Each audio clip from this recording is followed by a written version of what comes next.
Wow, means interest. Ang pelikula. Ubus na ang popcorn ko. Nakakainis. Paano ako makakapanood ng pelikula ngayon? Oh, Apo, bakit ka umiiyak? Huwag kang malungkot. Dalin mo sa veterinaryo. Pareho ito. Hindi, ayoko. Grabe. Emma, galit ka ba talaga? Gusto mo ba ng Coke? Alam mo na hindi ako madamot. Ito na. Nakakadire. Hindi ko kailangan ng ganitong cola. Ano yang ingay? Emma, tumigil ka sa pag-iyak. Gusto mong subukan ng signature cocktail ko? Hindi lang ito masarap, kundi nakakasatisfy din. Ano ito? Nakakadire. Tigilan mo ang pag-aalok ng katakutan. Gawin nating lahat ang isang culinary challenge. Gusto kong magsimula sa Coca-Cola. Sana hindi mo ako bibiguin. Ano? Yung mga hindi malusog na inuming may bula? Madali lang. Ano ang lutuing iyon? Kumuha ka lang ng regular na Coke mo. Talagang gusto kong buksan ito at tikman. Sa tingin ko, hindi mamasamay ni Emma kung gagawin ko ito. Sarap. Gustong-gusto ko ng cola. Naku, tapos na. Kaya kailangan ko ng lutuin ito. Para gawin ito, kailangan ko ng ilang piraso ng tsokolate sa mainit na kawali para matunaw. Oo, maghihintay lang ako ng kaunti. Okay, ngayon. Ay, ang sakit at init. Ow! Kailangan nga mong magkaroon ng espesyal na guwantes, honey. Hawakan mo ito para hindi ka na masunog. Salamat, Granny. Kaya ngayon, kailangang ibuhos ang likidong tsokolate na ito sa isang bote. Para hanggang sa huli ay isipin ni Emma na ito'y isang ordinaryong cola lang. At hindi lang yan. Ngayon, oras na para sa mga candy ng M&M's. Paano ko kaya bubuksan ang mga ito? Salamat. Anan, Kareng. Kaya ninyo lang tanggalin ang inyong mga guwantes. Tama yan. Salamat muli, Lola. Buksan ang mga candy at ilagay din ang mga ito sa bote. Lumalabas na syempre masarap, pero hindi naman talagang kapaki-pakinabang. Ang cola ay hindi masyadong kapaki-pakinabang. Niyong mga blueberry at pulot ay ibang usapan. Kung ihalo mo sila, makakakuha ka ng isang bagay na talagang kamangha-mangha. Oh, napakalagkit. Wow.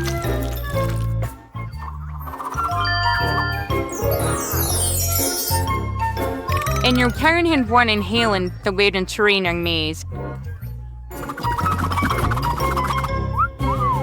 Ganyan lang. Pero hindi pa tapos. Ngayon, kailangan mong ilagay ang bote sa refrigerator para palamigin ito.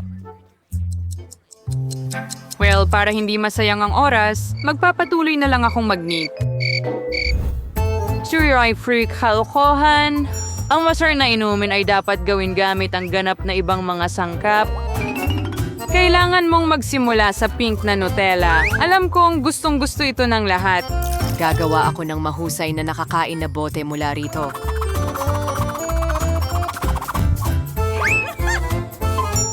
Ayan.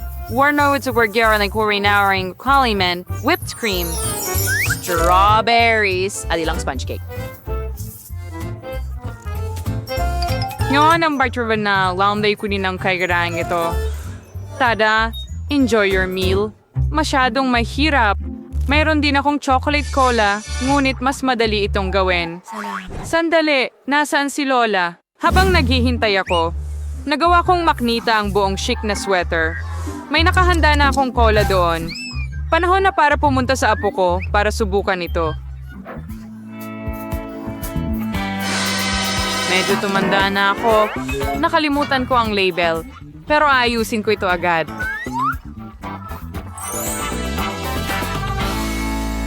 Bueno. Oras na para subukan ang iyong cola. Siguro sisimulan ko sa isa na mukhang pinaka-orihinal. Mukhang mayroong isang bagay sa loob nito. Sana ay napakasarap nito. Ang astig. M&M's sila. Napakasarap na tsokolate. Oh, gusto ko ito. Napakasarap. Ang tanging natitira na lang ay subukan ng dalawa pa. Marahil susunod kong susubukan ang kopya sa gitna. Wow! May makapal na bagay sa loob. Sana masarap din ito. Wow! Mukhang uri ng syrup. Pulot na may blueberries. Alam ni Lola ang gusto ko. Huwes! Narito na ang huli. Subukan natin ang kaakit-akit na pink na cola na ito. Mukhang merong isang bagay na katulad ng isang cake sa loob. Malalaman ko ito kapag hiniwa ko ang bote gamit ang kutsilyo. At totoo nga, cake ito. Napakasarap nito! Panalo si Chef Rosé sa round na ito. Kitang-kita naman. Hindi naman ako nagluluto ng walang dahilan. Parang isang professional.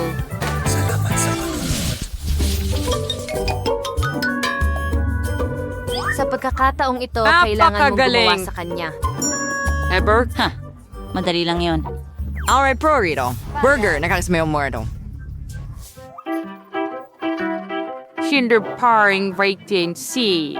Wherever raman ko naman kakumpetensya dito. Kaya mabat ka nang magsimulang magluto ng mga cutlet. Siyempre, gagawin ko ito gamit ang sarili kong mga kamay. Buong pagmamahal mula sa apo ko. Sino pa ba kundi si Lola ang gagawa ng cutlet na hugis puso? Well, oras na. Para iprito ito. Babalik ako agad. Mainit na malaking bagay. Isang cutlet. Gagawin ko pa nga ang mga buns gamit ang sarili kong mga kamay. Bukod dito, bawat buwan ay magkakaroon ng ibang hugis at ibang kulay. Siguradong hindi pa nakatikim si Emma ng ganitong makukulay na burgers kahit saan. Ina-train up lang ay maghintayin hanggang yung kalan ko ay magpaluto sa mga buns na ito. Ang bango ng cutlet ko. Tiyak na hindi makakatanggi si Emma. Ang sarap!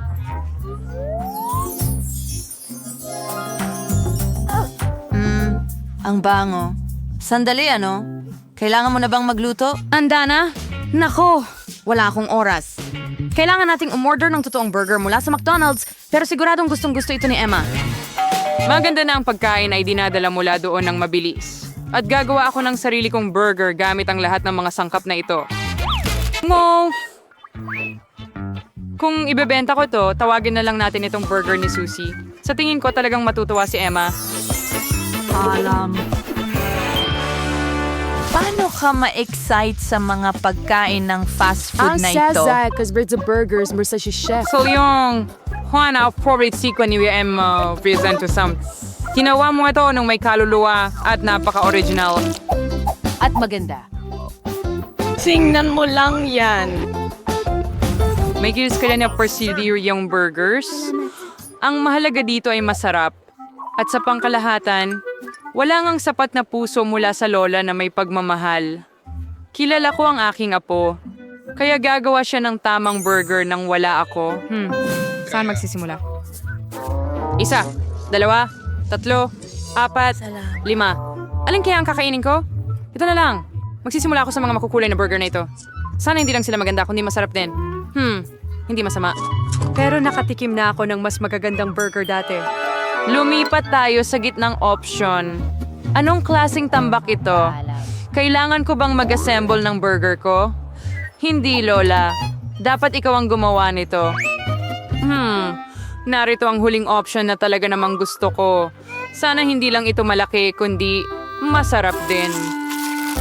Oo, parang gawa ito ng... Parang pinagsama-sama nito ang lahat ng gusto ko sa McDonald's.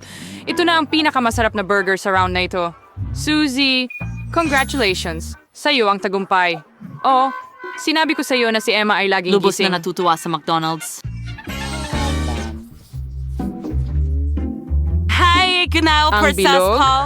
Panahon na upang gumawa ka ng mga pancake. Kasing dali ng pie. Naging abala ako sa pagluluto. Mga penguin para kay Emma mula noong siya ay bata Alam pa. ko kung ano ang gusto niya. Siyempre, kailangan mong magsimula sa harina. Sa pamamagitan ng paraan, ang harina ko ang pinakamaganda. Sa isang malalim na mangkok, dapat itong haluin kasama ng mga itlog at gatas. Mula dito, makakakuha tayo ng mahusay na masa. Yan alam ang mga kamay nung nakaraang siglo. Ngayon, meron kang mga espesyal na aparato para dito. Kailangan mo ring ilagay ang lahat ng mga sangkap sa isang lalagyan. Gayunpaman, hindi ko ganong gusto ang gatas. Pero ang cola ay ibang usapan. At saka, Bakit hindi idagdag sa mga pancake ang lahat ng gustong-gustong ni Emma? Halimbawa, candy na Skittles.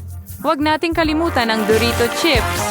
At hindi magiging masama ang ilang marshmallow. Oops! Nyay, carding ni Daddy Ray ni Hal. Pwede na tiyong makinang uso.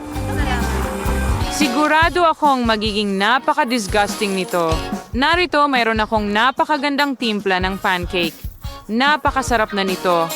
Ngayon, kailangan itong ilagay sa isang espesyal na hiringgilya na gagamitin ko upang ibuhos ito sa kawali.